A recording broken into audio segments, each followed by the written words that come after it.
Hello everyone, and welcome to Chapter 2 Club's Smart Women's Guide to Breakups and Everything After. Today we're here with licensed marriage and family therapist Jen Loft, and we're going to be talking about texting while co-parenting and how to effectively communicate in this digital age with your ex. Hey Jen, how are you? I'm well. Thanks so much for having me. Thanks for being here. I think that this is a fantastic topic. I'm really excited to talk about it with you all today. Texting it seems like the primary way that we often communicate. And it can be incredibly effective and helpful, and it can also go sideways pretty easily. Yeah, I absolutely agree. And I mainly communicate with my ex via text messaging. And I find that to be true for so many people. Yeah. Yeah. And kind of in a larger sense, our goal with co-parenting, of course, is to feel good ourselves. And the better we feel ourselves, we're able to communicate that with our ex, and then we're able to form this co-parenting relationship that is just going to be more healthy for our children. Great. Yeah. So we're going to go over 3 basic strategies today to kind of give us some guidance and kind of some guidelines in our head to keep in mind of how we can think about texting and communicating to keep it in this helpful zone. Okay, great. I have a few examples some of our viewers have written in, and so I would love to share some of those with you and see what you think. Yes. Oh, that's wonderful. So let's go right in.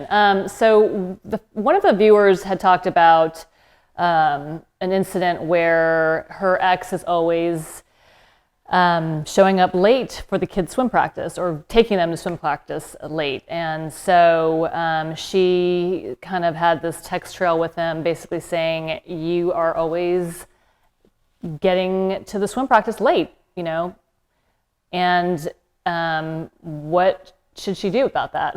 Okay, that's such a great one because I can see it sounds like that's kind of an ongoing problem for them. Yeah. Like you use the word always, which is kind of a little bit of a trigger word, right? Yeah. But it does recognize that this is a long-standing problem.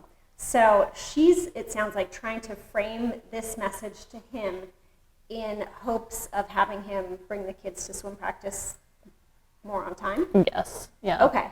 So I think the first thing that we want to consider, so this is a text from her going out into the world to her ex. Right. So she's really going to want to keep tone in mind. Okay. And I think that one's kind of obvious, but it also slips away from us. So we all are aware that if you text in all caps that you're yelling. Yeah. Right?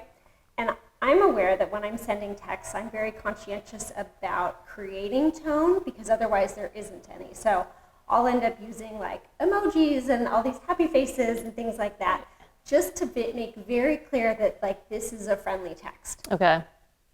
So she knows that he's probably not going to want to hear this. I'm guessing that this is kind of a long-standing issue. So she knows that he's probably not going to be terribly receptive. So she's going to want to start by really being mindful of keeping her tone warm and friendly. Okay. And then, so that's one of our strategies is tone. The other one here that I think is particularly effective and a little bit more challenging. And it's also important because if you just put a smiley face on the end of that, it's kind of like, hey, you always bring the kids late. Right. That feels a little Yes. hollow. So what she's going to want to use is something that I call generous assumptions. Okay. And what that means is instead of focusing on what he's doing wrong, she's kind of focusing on a bigger picture, even if she kind of has to like stretch in her mind to think of it, of offering him a generous assumption so he's less likely to get defensive. Okay. So she might say something like, hey there, I know that it's really important to us both that the kids, you know, have their sports regularly. Right. And that we care about them, you know, not feeling awkward getting into the pool late. Yeah. So is there anything that I can help you to get them to swim practice on time? I like that. So he still may not love this message, Right. but we're doing our best to frame it in a way that he's more likely, or I guess less likely to become defensive, Right. and more likely to respond. Yeah, it's a softer, gentler approach. Yes. Exactly. I like that. Very nice. Okay.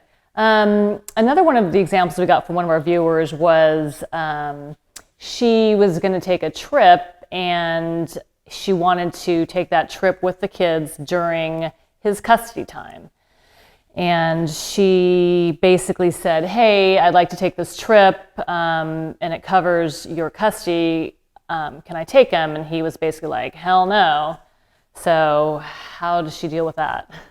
Okay, so this time it sounds like she already sent her request, and hopefully she sent it as kindly as she could. And it came back, and he was like, "That's my time, Right. not happening." Absolutely. Okay, so again, I think, and this is also what I really love about text messaging. So she probably has her initial response that she sort of wants to fire back, Yeah. right? So, and that's kind of coming from her own, really her fight-flight reflex in her brain that's feeling defensive herself. She wants to take the kids on vacation. She doesn't want him saying like, hell no, you can't do this. Right. So if she's not careful, she's going to fire back something like, I don't know, what might she fire back? Well, you took the kids on vacation last time and it was overlapping on my days, so I should be able to do this, this time. Right. Or something like, oh, I'm going to talk to the attorneys, or Right. something Yeah. that it would be very easy and kind of natural even to go in that sort of escalating direction. Yeah. So what's great about texting is if she can kind of give herself a moment to acknowledge that this is causing that reaction in Yeah. her, and that's okay and normal, but calm down, breathe, give it 10 minutes, call a friend, complain, whatever she needs to do until she can kind of like calm herself down, get back to her more logical part of her brain so Yeah. that she can formulate her response. And then she can manage her tone. Right. And also, again, use that generous assumption. So in this case, I think a reasonable generous assumption might be about his relationship with the kids. Right. So she can acknowledge, I love that you care so much about your time with the kids. Their relationship with you is important to them, it's important to you, and it's important to me too, and I certainly want to be respectful. Yeah.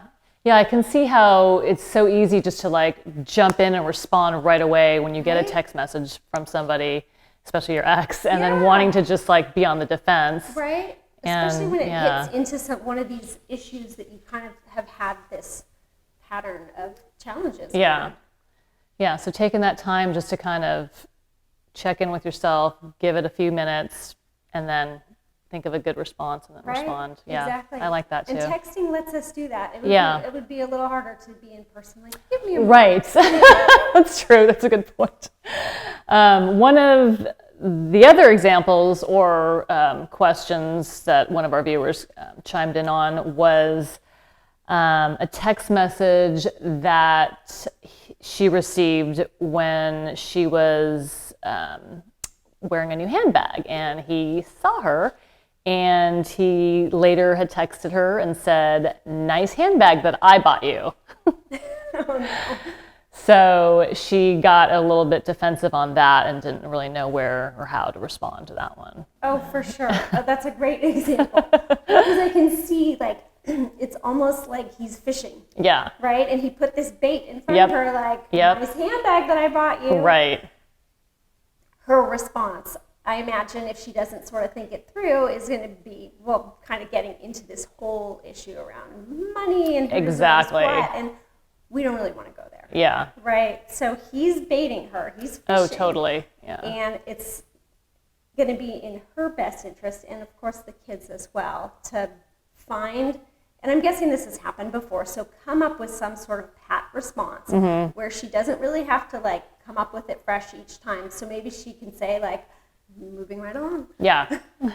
or ignore it. And of course, if I know people who've gotten messages from their exes that from a conversation that's gone sideways that get kind of abusive. Yeah.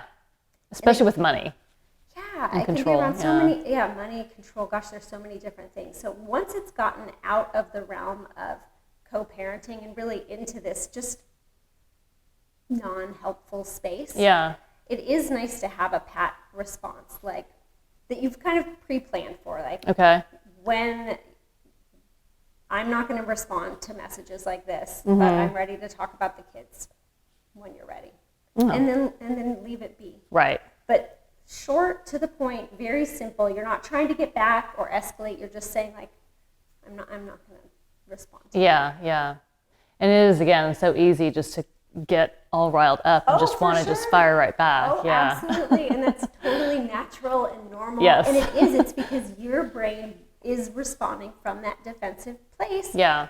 But that place is really good at fighting or flighting, Yep. if you will. Yeah. It's not so good at planning. So you want to give yourself enough time to get back to your logical brain that's like, okay, long-term, big picture, I care about the kids. I'm not going to change his mind about how we're dealing with money and who deserves Right. what. I'm Right. never going to make him convinced that I deserve this level Right. in my bag. Right. Yeah. I like all of those points. I mean, they're great. It's good advice. So thank you so much. My pleasure. So that wraps it up for us for Texting While Co-Parenting, and we'll see you guys next time. Thank you.